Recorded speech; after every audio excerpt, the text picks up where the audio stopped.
ഇവിടെ നിന്ന് അഴീക്കോട്ട് നിന്ന് ഫോൺ കോൾ വന്നു, പിന്നെ കണ്ണൂന്ന് തന്നെ ഇവിടെ പോസ്റ്റ്മോർട്ടം ഒക്കെ ചെയ്യാൻ തുടങ്ങുന്നു. അതെന്തോ അങ്ങനെ എല്ലാം ചെയ്യാൻ പോകുന്നു. ഉടനെ നമ്മൾ അങ്ങോട്ട് അവിടെ നിന്ന് വിളിച്ച് കളക്ടറെ വിളിച്ചിട്ട് പറഞ്ഞു, ഇവിടുന്ന് അങ്ങോട്ട് കളക്ടറെ വിളിച്ചു, അഡ്വക്കേറ്റൊക്കെ നമ്മുടെ ഉണ്ടായിരുന്നു, വിളിച്ച് പറഞ്ഞു പോസ്റ്റ്മോർട്ടം ചെയ്യരുത്, തന്നെ ഇൻക്വസ്റ്റ് തയ്യാറാക്കുമ്പോൾ ഞങ്ങളുണ്ടാവാതെ ഇൻക്വസ്റ്റ് തയ്യാറാക്കരുതെന്ന് അങ്ങോട്ട് വിളിച്ചു പറഞ്ഞു. അപ്പോൾ അതെന്തോ പ്രശ്നമൊന്നുമില്ല, ഞാനുണ്ടല്ലോ കളക്ടറല്ലേ, ഞാനിവിടെ നിന്നല്ലേ ജയിക്കുന്നത്, എല്ലാം ഞാൻ നോക്കിക്കോളാം, ഒരു കുഴപ്പമില്ല, മറ്റൊന്നുമില്ല എന്നാണ്. തന്നെയല്ല പരിയാരം മെഡിക്കൽ കോളേജിൽ പോസ്റ്റ്മോർട്ടം ചെയ്യുന്നതോട് ഞങ്ങൾക്ക് താല്പര്യമില്ല.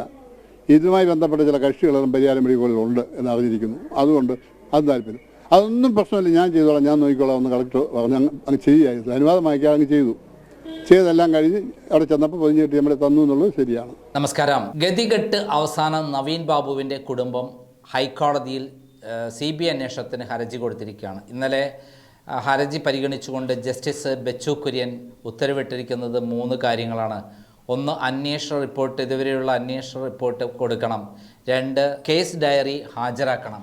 3, ഗവൺമെൻറ്റിനോട് റിപ്പോർട്ട് ഫയൽ, ഗവൺമെൻറ്റിൻ്റെ നിലപാട് എന്താണെന്ന് അറിയിക്കണം CBI അന്വേഷണത്തിന് വേണ്ടിയിട്ട്.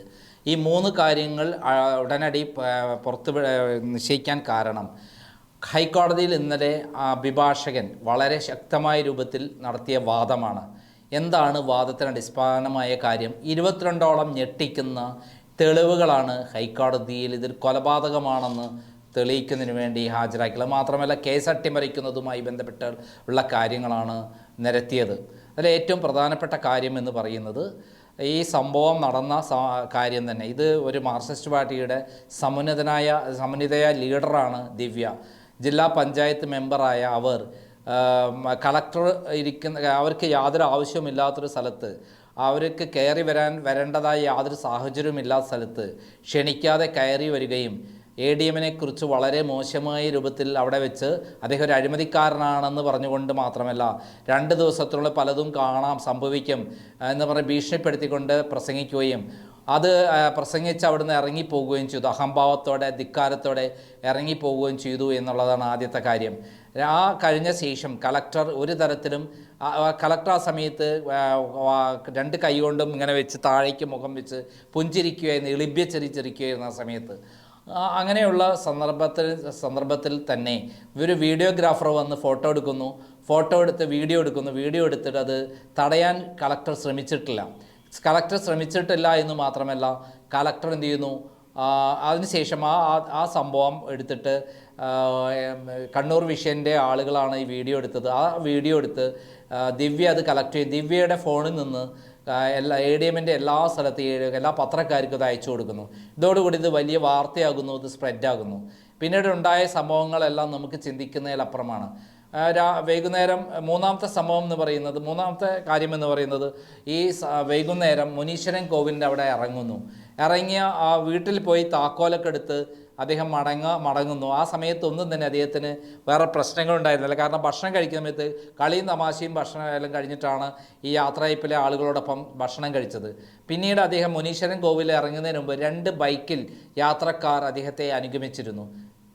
ഹെൽമെറ്റ് ഇട്ട 2 പേർ ഈ കാറിൻ്റെ പിന്നിൽ തന്നെ സഞ്ചരിച്ചുകൊണ്ടിരുന്നു.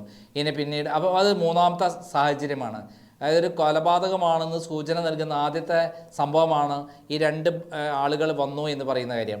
അതിന് ശേഷമുണ്ടായ കാര്യം എന്ന് പറയുന്നത് അദ്ദേഹം മുനീശ്വരൻ കോവിൽ ഇറങ്ങിയ ശേഷം ഈ ഷൗക്കത്ത് എന്ന് പറയുന്ന ഡ്രൈവർ മടങ്ങിപ്പോവുകയും ചെയ്യുന്നു. ഈ ശേഷം എന്താണ് സംഭവിച്ചത്? ഈ സംഭവിച്ച കാര്യത്തിൽ അടുത്ത ചോദ്യം ഇതാണ്. മരണം വരെയുള്ള പിന്നീടുണ്ടായ സംഭവങ്ങൾ എടുത്തു നോക്കുമ്പോൾ, രാവിലെ വരെയുള്ളായ സംഭവങ്ങൾ എടുത്തു നോക്കുമ്പോൾ അർദ്ധരാത്രി അദ്ദേഹം 11 മണി വരെ ഫോൺ ചെയ്തു എന്നുള്ളതാണ്. ഫോൺ ചെയ്തിട്ട് അദ്ദേഹം ട്രെയിനിൽ യാത്ര ചെയ്തു എന്ന് കുടുംബത്തോട് പറഞ്ഞിട്ടുണ്ട്. ഈ കുടുംബത്തോട് ഫോൺ ചെയ്യുകയും സംസാരിക്കുകയും മനസ്സ് തുറക്കുകയും ഇങ്ങനെയൊക്കെ പ്രശ്നമുണ്ടെങ്കിൽ പറയുകയും ചെയ്ത ഒരാൾക്ക് ഒരിക്കലും ആത്മഹത്യ ചെയ്യേണ്ട ഒരു ആവശ്യം വരുന്നില്ല. അദ്ദേഹത്തിൻ്റെ പങ്കാളിയോട് കൃത്യമായിട്ട് ഷെയർ ചെയ്തു തൻ്റെ പ്രശ്നങ്ങൾ ഇതാണ് എന്ന് പറഞ്ഞു കഴിഞ്ഞാൽ അവർ പറഞ്ഞ വേഗം വാ ഇങ്ങോട്ട്, ഇവിടെ വന്നിട്ട് നമ്മളിവിടെയാണല്ലേ, ഇനി അങ്ങോട്ട് പോകണ്ടല്ലോ എന്ന് ആശ്വസിപ്പിക്കുകയും ചെയ്ത സ്ഥിതിക്ക് അദ്ദേഹത്തിൻ്റെ മക്കളെയും 2 പെൺമക്കളെയും അതേപോലെ ഭാര്യയെയും ആലോചിച്ച് ഒരിക്കലും ആത്മഹത്യ ചെയ്യില്ല. മാത്രമല്ല ഇത്തരം കാര്യങ്ങളൊക്കെ കേട്ട് അനുഭവിച്ച് പരിചയമുള്ള പല സംഭവങ്ങളും ഇടപെട്ടുള്ള ADM ഒരു സാധാരണക്കാരനല്ല. അതുകൊണ്ട് തന്നെ ഒരു ആത്മഹത്യ അവിടെ വരുന്നില്ല. പക്ഷേ രാത്രി അദ്ദേഹം ട്രെയിനിൽ കയറി എന്ന് പറയുന്നൊരു കാര്യം സത്യമാണ്. ഈ ട്രെയിനിൽ കയറി എന്ന് പറയുന്നൊരു കാര്യത്തെയാണ് അടുത്തൊരു തെളിവായി എടുക്കേണ്ടത്. ട്രെയിനിൽ കയറി അദ്ദേഹം ഭാര്യയോട് സംസാരിച്ചു എന്ന് പറയുമ്പോൾ തീർച്ചയായും അവിടെ നിന്നാണ് ഒരു ദുരൂഹത വരുന്നത്. TTR പറയുന്നത് കോഴിക്കോട് എത്തുമ്പോൾ ആളില്ലാത്തതുകൊണ്ട് വേറെയൊക്കെ മാറ്റി കൊടുത്തു എന്നാണ്. എനിക്ക് കിട്ടിയ വിവരം പറയാം, തലശ്ശേരിയിൽ നിന്ന് അദ്ദേഹം ഇറങ്ങി എന്നാണ്. തലശ്ശേരിയിൽ ഇറങ്ങാൻ കാരണം അദ്ദേഹത്തിൻ്റെ മൊബൈലിലേക്ക് അശ്ലീലപരമായ ചില വീഡിയോസ് വരുന്നു. അത് അദ്ദേഹത്തെയും ചേർത്തുകൊണ്ട് ഒരു വളരെ വൾഗറായ വീഡിയോ അല്ല ഫോട്ടോ വരുന്നു. ആ ഫോട്ടോ അയച്ച ആളുകൾ അദ്ദേഹത്തെ ഭീഷണിപ്പെടുത്തുന്നു. ഫാബ്രിക്കേറ്റഡ് ആയ ഫോട്ടോ വെച്ച് ഇറങ്ങാൻ പറയുന്നു. ഇറങ്ങിയില്ലെങ്കിൽ വീട്ടിലും ഭാര്യയും കുട്ടികളും ഒക്കെ അടുത്തേക്ക് ഇത് എത്തിക്കുമെന്ന് പറയുന്നു. അങ്ങനെ ദുർബല നിമിഷത്തിൽ അദ്ദേഹം ട്രെയിനിൽ നിന്ന് ഇറങ്ങി എന്നുള്ളത് വേണം നമ്മൾ കരുതാൻ. അവിടെ നിന്ന് ഇറങ്ങിക്കൊണ്ടായ ആളുകൾ അദ്ദേഹത്തെ കൂട്ടിക്കൊണ്ടുപോയി അദ്ദേഹത്തെ ഭീകരമായി മർദ്ദിച്ച് അദ്ദേഹത്തെ കെട്ടിത്തൂക്കി എന്നൊക്കെയാണ് എനിക്ക് കിട്ടിയിട്ടുള്ളത്. എത്രമാത്രം ശരിയാണെന്ന് എനിക്കറിയില്ല. പക്ഷേ കിട്ടിയത് പ്രകാരം ഈ നിമിഷം വരെ പോലീസ് CCTV ദൃശ്യങ്ങൾ ഈ മുനീശ്വരൻ കോവിൽ നിന്നോ അല്ല റെയിൽവേ സ്റ്റേഷനിൽ നിന്നോ എടുത്തിട്ടില്ല. അതേപോലെ TTR ഉറപ്പിച്ച് പറയാൻ പറ്റില്ല തലശ്ശേരി വരെ ഇദ്ദേഹം യാത്ര ചെയ്തിട്ടുണ്ടോ ഇല്ലയെന്ന് പറയാൻ പറ്റില്ല. കാരണം ആ സമയത്തൊക്കെ ആളുകൾ കുറവായിരിക്കും. അതുകൊണ്ട് TTR വേറെ വരില്ല. പിന്നെ അതിന് ശേഷമുണ്ടായ കാര്യം എന്താണെന്ന് നമുക്ക് നോക്കാം. താക്കോൽ ഉണ്ടാകുന്നത് എവിടെ നിന്ന് കിട്ടി? അടുത്തൊരു പ്രധാനപ്പെട്ട കാര്യമാണ്. ട്രെയിൻ യാത്ര ചെയ്ത ആൾ എങ്ങനെ ഇറങ്ങി? അടുത്തൊരു തെളിവാണ്. അതിന് ഏറ്റവും മറ്റൊരു കാര്യം എന്ന് പറയുന്നത് രാവിലെ ആളെ കെട്ടുന്നില്ല. ആൾ റെയിൽവേ സ്റ്റേഷൻ തിരുവല്ലയിൽ ഇറങ്ങിയില്ല. അപ്പോൾ വിളിച്ചപ്പോൾ കിട്ടാത്തത് കൊണ്ട് അവർ നേരെ കലക്ടറെ ബന്ധപ്പെടുന്നു, ഗൺമേനെ അയക്കുന്നു, അവസാനം ഈ ഷൗക്കത്തിനെ ബന്ധപ്പെടുന്നു. ഷൗക്കത്ത് വന്ന് നോക്കുമ്പോൾ വാതിൽ തുറന്നു കിടക്കുന്നു. വാതിൽ തുറന്നു കിടക്കുന്ന സ്ഥലത്ത് എന്തുകൊണ്ട് ഷൗക്കത്ത് കയറിയില്ല? ADMൻ്റെ വീടിൻ്റെ വാതിൽ തുറന്നു കിടക്കുമ്പോൾ ഉള്ളിൽ കയറി നോക്കണ്ടേ? അദ്ദേഹം എന്ത് ചെയ്യുന്നു? മുൻകൂട്ടിയുള്ള ധാരണ പോലെ അദ്ദേഹം ഗൺമേനെ കൂട്ടുന്നു, അടുത്ത വീട്ടുകാരെ ഒരു എഞ്ചിനീയറെ കൂട്ടും. ചെല്ലുമ്പോഴാണ് തൂങ്ങി മരിച്ച് കിടക്കുന്നത് കാണുന്നത്. അവിടെയാണ് അടുത്തൊരു പ്രധാനപ്പെട്ട കാര്യം. അദ്ദേഹം എന്തുകൊണ്ട് അങ്ങനെ ചെയ്തു? എന്തുകൊണ്ട് പോലീസിനെ വിളിച്ചു വരുത്തിയില്ല? അങ്ങനെ ഒരു കാണുമ്പോൾ തീർച്ചയായും പോലീസിനെ വിളിച്ചു വരുത്തണ്ടേ? പകരം അദ്ദേഹം കെട്ടി തൂങ്ങി മരിച്ചു കിടക്കുന്ന ആളെ താഴത്തേക്ക് ഇറക്കുന്നു. താഴത്തേക്ക് ഇറക്കാൻ പാടുണ്ടോ? ശരിക്കും അങ്ങനെ ഒരു കാര്യം ചെയ്യാൻ പാടുണ്ടോ? അപ്പോൾ അതൊരു പ്രധാനപ്പെട്ട കാര്യം. ഇനിയാണ് അടുത്ത പ്രധാനപ്പെട്ട കാര്യങ്ങൾ എന്ന് പറയുന്നത്. കെട്ടിത്തൂങ്ങാനുള്ള കയർ എവിടെ നിന്ന് കിട്ടി? താക്കോൽ എവിടെ നിന്ന് കിട്ടി? താക്കോൽ ആരാണ് കൊടുത്തത്? വീണ്ടും എങ്ങനെ തിരിച്ചു വന്നത്? ഏത് വഴിക്ക് വഴിക്ക് വന്നു? ഇതൊക്കെ അതിൻ്റെ പ്രധാനപ്പെട്ട കാര്യങ്ങളാണ്. പിന്നെ രാത്രി അദ്ദേഹം പിന്നീട് പോസ്റ്റ്മോർട്ടത്തിന് കൊണ്ടുപോകണം. പോസ്റ്റ്മോർട്ടത്തിന് കൊണ്ടുപോകുന്നതിന് മുമ്പ് ഫാമിലി വരണ്ടേ? എന്തിന് ഫാമിലി വരാതെ പോസ്റ്റ്മോർട്ടത്തിന് കൊണ്ടുപോയി? എന്തുകൊണ്ട് ഇൻക്വസ്റ്റ് നടത്തി? അവിടെയുള്ള മുൻ മേയർ അടക്കമുള്ള ആളുകൾ വന്നിട്ടും എന്തുകൊണ്ട് അകത്ത് കയറ്റിയില്ല? എന്തുകൊണ്ട് ഇൻക്വസ്റ്റും അവസരം തയ്യാറാക്കുമ്പോൾ അകത്ത് കയറ്റിയില്ല? ഇനി ഏറ്റവും പ്രധാനപ്പെട്ട കാര്യം, എവിടെ ആത്മഹത്യാക്കുറിപ്പ്? ഒരാൾ ആത്മഹത്യ ചെയ്യുമ്പോൾ തീർച്ചയായും അദ്ദേഹത്തെ പോലെ ഒരാൾ ആത്മഹത്യക്കുറിപ്പ് എഴുതും. അങ്ങനെ ആത്മഹത്യക്കുറിപ്പ് ഉണ്ടെന്ന് ആദ്യം പോലീസ് പറഞ്ഞു, പിന്നെ ഇല്ല എന്ന് പറഞ്ഞു. അപ്പോൾ ആത്മഹത്യാക്കുറിപ്പ് എവിടെ? അതേപോലെ തന്നെ പോസ്റ്റ്മോർട്ടം എന്തുകൊണ്ട് പരിയാരം മെഡിക്കൽ കോളേജിൽ നടത്തി? അവിടെ ദിവ്യയുടെ ഭർത്താവും അതേപോലെ പ്രശാന്തനുമുള്ള സ്ഥലത്തേക്ക് എന്തിനു കൊണ്ടുപോയി? അതിലുപരി CPMൻ്റെ ഒരു സെൻറ്ററാണ്.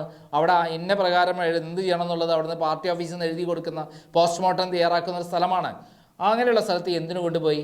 ഇനി കളക്ടർ എന്തുകൊണ്ടാണ് ഫാമിലിയോട് പറഞ്ഞിരിക്കുന്നത് നിങ്ങൾ വരുന്നതിന് മുമ്പേ ഞാൻ ചെയ്തിട്ടുണ്ട്, ഞാനില്ല ഇവിടെ എന്ന് പറഞ്ഞുകൊണ്ട്? നമുക്ക് മലയാളപ്പുളം മോഹനോട് സംസാരിച്ച ആ വീഡിയോ ഒന്ന് കേൾക്കാം. അതിൻ്റെ ഒരു ഭാഗമാണ് മുന്നിൽ തന്നെ കൊടുത്തുള്ളത്. അതായത് പോസ്റ്റ്മോർട്ടം ചെയ്യാൻ വേണ്ടി ഞങ്ങൾ വന്നിട്ട് ചെയ്താൽ മതി എന്ന് പറഞ്ഞിട്ടും ഇൻക്വസ്റ്റും മാസ്റ്ററും ഞങ്ങൾ വന്നിട്ട് ചെയ്യാൻ പാടുള്ളൂ എന്ന് പറഞ്ഞിട്ടും എന്തുകൊണ്ട് കളക്ടർ ചെയ്തു? അവിടെ കളക്ടറും ഇതിനകത്ത് ഇൻവോൾവ് ആണ് എന്നുള്ളത് വളരെ കൃത്യമാണ്.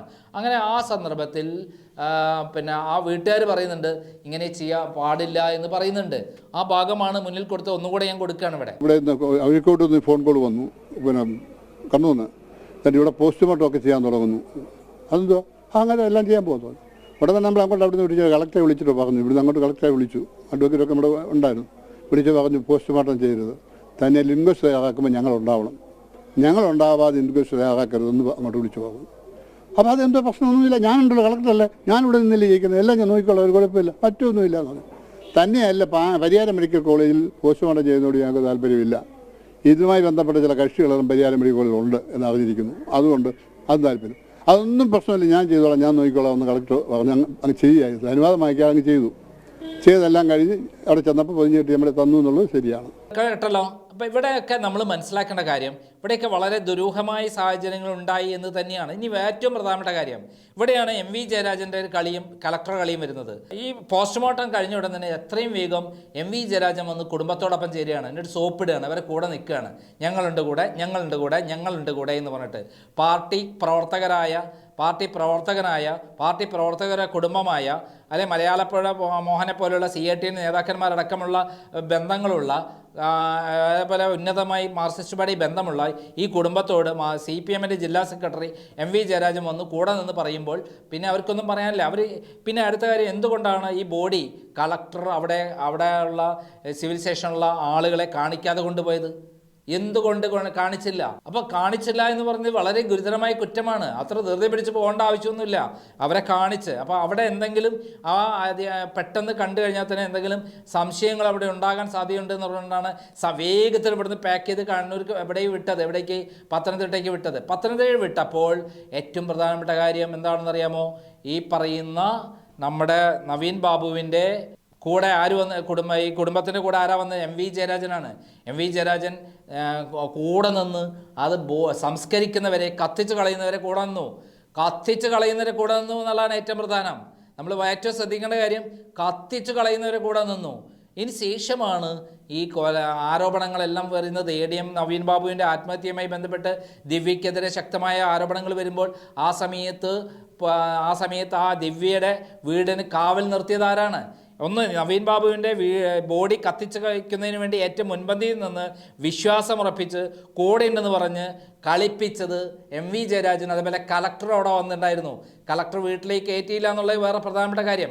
കളക്ടർ കൊടുത്തിരിക്കുന്ന ഒരു ഉറപ്പാണ്, ഞാൻ കൂടെയുള്ള ആളാണ്, എൻ്റെ കൂടെയുള്ള ആളാണ്, അയാൾ സത്യസന്ധനാണ്, അയാൾ ഇതൊരു അഴിമതിക്കാരനല്ല എന്ന് പറഞ്ഞിട്ടുള്ള ഒരു കത്താണ്. എനിക്ക് ഭയങ്കര വിഷമമുണ്ട് എന്ന് പറഞ്ഞിട്ടുള്ള കത്ത് കൊടുത്തേക്കാണ് അവിടുത്തെ കളക്ടർ വഴി, പത്തനംതിട്ട കളക്ടർ വഴി വീട്ടിൽ കൊടുത്തേക്കാണ്. അയാൾ വളരെ മാന്യനാണെന്ന് പറഞ്ഞിരുന്നു. പിന്നെ അതേപോലെ നമ്മുടെ റവന്യൂ കമ്മീഷണർ ഗീതയോട് കൊടുക്കുന്ന മൊഴി എന്താ? റവന്യൂ ലാൻഡ് കമ്മീഷണർ ഗീതയോട് കൊടുത്ത മൊഴി ഇത് തന്നെയാണ്. അദ്ദേഹം വളരെ ADM നവീൻ ബാബു വളരെ മാന്യനാണ്, കൃത്യമാണ്, എല്ലാം പറഞ്ഞിട്ടാണ് കൊടുത്തിരിക്കുന്നത്. അപ്പോൾ ഇതിൽ നിന്നൊക്കെ വളരെ മനസ്സിലാക്കേണ്ട കാര്യം എന്താ? വളരെ ആസൂത്രിതമായ ഒരു കൊലപാതകമാണ് ഇവിടെ നടന്നിരിക്കുന്നത്. ആ കൊലപാതക തെളിവുകൾ നശിപ്പിക്കുന്നതിലും ആസൂത്രിതമായ നീക്കമാണ് നടന്നിട്ടുള്ളത്. ഇനി ഏറ്റവും പ്രധാനപ്പെട്ട കാര്യം, ദിവ്യേൻ്റെ കാര്യത്തിൽ ദിവ്യയ്ക്ക് വീടിന് ആരാ സംരക്ഷണം കൊടുത്തത്? MV ജയരാജനാണ്. വസീഫ്, അവിടെ DYFI സംസ്ഥാന പ്രസിഡന്റ് വസീഫ് നിരന്തരമായിട്ട് ദിവ്യയ്ക്ക് സപ്പോർട്ട് ചെയ്തു. അതിനർത്ഥം എന്താ? ഇവരെല്ലാവർക്കും അറിയാവുന്നൊരു കാര്യമാണ്. ഇവരെല്ലാവരും കൂടെ കൂടിയിട്ടാണ് ദിവ്യയെ സംരക്ഷിച്ചുകൊണ്ടിരുന്നത്. അവസാനം ഗത്യന്തരമില്ലാതെയാണ് ആത്മഹത്യയ്ക്ക് കേസെടുക്കുകയും അറസ്റ്റ് ചെയ്യുകയും ചെയ്യേണ്ടത്. കാരണം അത് ഒതുക്കലാണ്. ആത്മഹത്യ എന്നുള്ള സംഭവത്തിലേക്ക് കൊണ്ടുപോയി ഇത് ഒതുക്കുക എന്നുള്ള പറയുന്നൊരു കാര്യമാണ്. പിന്നെ ഈ ദിവസം രാവിലെ ഒരു അജ്ഞാത വാഹനവും കാറും അജ്ഞാതരായ ആളുകളെയും അവിടെ കണ്ടു എന്ന് പറയുന്നുണ്ട്. അതായത് നമ്മുടെ P ശശിയുടെ കൊട്ടേഷൻ ടീമാണോ അതല്ല, വേറൊരു വാർത്ത കൂടി കേൾക്കുന്നുണ്ട്. അതായത് നമ്മുടെ ജയിലിൽ നിന്ന് ആളെ ഇറക്കിയിട്ട് ഇവിടെ കൊന്നിട്ട് പോയതാണോ എന്നുള്ള വാർത്തകളും പുറത്തു. ഇതൊക്കെ ചെയ്ത് പരിചയമുള്ള ആൾക്കാരാണ്. പിണറായി വിജയൻ്റെ കീഴിലുള്ള ജയിൽ, പിണറായി വിജയൻ്റെ കീഴിലുള്ള പോലീസ്, പിണറായി വിജയൻ്റെ കീഴിലുള്ള പാർട്ടി, പിണറായി വിജയൻ്റെ കീഴിലുള്ള എല്ലാ കാര്യങ്ങളും സംവിധാനങ്ങളും, ഇവരൊന്നും തന്നെ CCTV ദൃശ്യങ്ങൾ ഇതുവരെ ഇവിടുന്ന് കളക്ട് ചെയ്തിട്ടില്ല. ഏറ്റവും പ്രധാനപ്പെട്ട മറ്റൊരു കാര്യമാണ്. അപ്പോൾ ഈ വിധത്തിൽ എല്ലാ വിധത്തിലും സംശയത്തിൻ്റെ മുൾമുനയിൽ നിൽക്കുകയാണ്. ഏകദേശം 22ഓളം തെളിവുകളാണ് കൃത്യമായിട്ട് കാര്യങ്ങൾ ഇതിൽ വന്നിട്ടുള്ള. ഏറ്റവും പ്രധാനപ്പെട്ട മറ്റൊരു കാര്യം, ഇതുവരെ നമ്മുടെ നവീൻ ബാബുവിൻ്റെ ഫോൺ സംഭാഷണമോ അതേപോലെ ADMൻ്റെ ഫോൺ സംഭാഷണമോ അതേപോലെ ഫോണുകൾ റെക്കോർഡുകളോ അതേപോലെ ഇനി വേറൊരു ഏറ്റവും പ്രധാനപ്പെട്ട കാര്യം തെളിവായിട്ട് പറയുന്ന ഒരു കാര്യം എന്തായാലും പറഞ്ഞു, പ്രശാന്തൻ എന്ന് പറയുന്ന ഒരാളാണ് ഈ മരണശേഷം ആദ്യമായിട്ട് രംഗത്ത് വരുന്നത്. ഈ പറയുന്ന ദിവ്യ പ്രസംഗിച്ച കാര്യവുമായി യാത്രയപ്പ് സമയത്ത് പ്രസംഗിച്ച കാര്യവുമായി ബന്ധപ്പെട്ട പെട്രോൾ പമ്പുമായിട്ടുള്ള കാര്യം, അതിൽ 1 ലക്ഷം രൂപ കൈക്കൂലി വാങ്ങി എന്ന് പറഞ്ഞിട്ട് നേരത്തെ പരാതി കൊടുത്തു എന്നുള്ളൊരു കഥയുണ്ടാക്കി. അത് അദ്ദേഹം ആ പറയുന്ന ആൾക്ക് 5 പൈസ ഗതിയില്ലാത്ത ഒരാളാണ്. അയാൾ ഒരു ഇലക്ട്രീഷ്യനാണ് പരിയാരം മെഡിക്കൽ കോളേജിൽ. അങ്ങനെയുള്ള ഒരാൾക്ക് എവിടുന്നാണ് ഈ പണമെല്ലാം 3.5-4 കോടി രൂപ കൊടുത്ത് അവിടെ പെട്രോൾ പമ്പ് ഉണ്ടാക്കാനുള്ള അവസരം കിട്ടുന്നത്? എവിടുന്നാണ് ആ പണം? ആ പണം എന്ന് പറയുന്നത് ബിനാമി ഇടപാടുകളാണ്. 1000 ഏക്കറോളം പല ദേവസ്വം ബോർഡുകളുടെയും സ്വത്തുക്കൾ തട്ടിയെടുക്കുന്ന വലിയൊരു ഗൂഢ മാഫിയ സംഘം മാർക്സിസ്റ്റ് പാർട്ടി നേതാക്കന്മാരുടെ ഇടയിലുണ്ട്. അത് MV ഗോവിന്ദനായാലും MV ഗോവിന്ദൻ്റെ ഭാര്യ ആയാലും അതുപോലെ P ശശിയായാലും പിണറായി വിജയൻ്റെ മകളായാലും MV ഗോവിന്ദൻ്റെ ഭാര്യ MV ഗോവിന്ദനായാലും MV ജയരാജനായാലും ഇവർക്കൊക്കെ പങ്കാളിത്തമുള്ള വലിയൊരു മാഫിയ സംഘം അവിടെ പ്രവർത്തിക്കുന്നുണ്ട്. സ്വത്ത് തട്ടിയെടുക്കുക, അത് രേഖയാക്കുക, ഇതിൽ രേഖകളെല്ലാം കൈവശമുള്ള ഒരാളാണ് ഇദ്ദേഹം. അങ്ങനെ അത് തട്ടിയെടുക്കുന്നതിനും അദ്ദേഹം അത് പുറത്ത് പറയാതിരിക്കാനും വേണ്ടി അദ്ദേഹത്തെ കൊന്നു എന്നുള്ള കൃത്യമായിട്ടുള്ള വിവരങ്ങളാണ് പുറത്തു വരുന്നത്. ഏറ്റവും പ്രധാനപ്പെട്ട മറ്റൊരു കാര്യം, തെളിവ് എന്ന് പറയുന്നത് പ്രശാന്തിൻ്റെ പേരിൽ വ്യാജമായി കത്തുണ്ടാക്കിയത് AKG സെൻറ്ററിൽ നിന്നാണ്. മാത്രമല്ല AKG സെൻറ്ററിൽ നിന്ന് കിട്ടിയ കത്ത് പിന്നീടാണ് മരിച്ച ശേഷം ഉണ്ടാക്കുന്നത്. മരിച്ച ശേഷം TV പ്രശാന്ത് എന്ന് പറയുന്ന പേരിൽ കൊടുത്ത കത്ത് പിന്നീട് മുഖ്യമന്ത്രിയുടെ ഓഫീസ് എത്തുന്നു. അവിടെ ഇത് മുമ്പ് കിട്ടി എന്ന് പറയുന്ന ഒരു കഥ ഉണ്ടാക്കാൻ ശ്രമിക്കുന്നു. അതൊക്കെ പൊളിച്ചത് പത്രങ്ങളും ചാനലുകളാണ്. അപ്പോൾ ഈ വിധത്തിൽ സംശയങ്ങളുടെ കൂമ്പാരം കൊണ്ട്, തെളിവുകളുടെ കൂമ്പാരം കൊണ്ട് ഇത് കൃത്യമായൊരു കൊലപാതകമാണെന്നാണ് ഹൈക്കോടതിയിൽ നവീൻ ബാബുവിൻ്റെ ഭാര്യ മഞ്ജുഷയുടെ അഭിഭാഷകൻ കൃത്യമായി കോടതിയെ അറിയിച്ചിട്ടുള്ളത്. അത് മറികടക്കാവുന്ന ഒരു സംഭവവും ഇതുവരെ CPM പറയാറായിട്ടില്ല, പറയാനില്ല എന്നുള്ളതാണ് സത്യം. നന്ദി, നമസ്കാരം.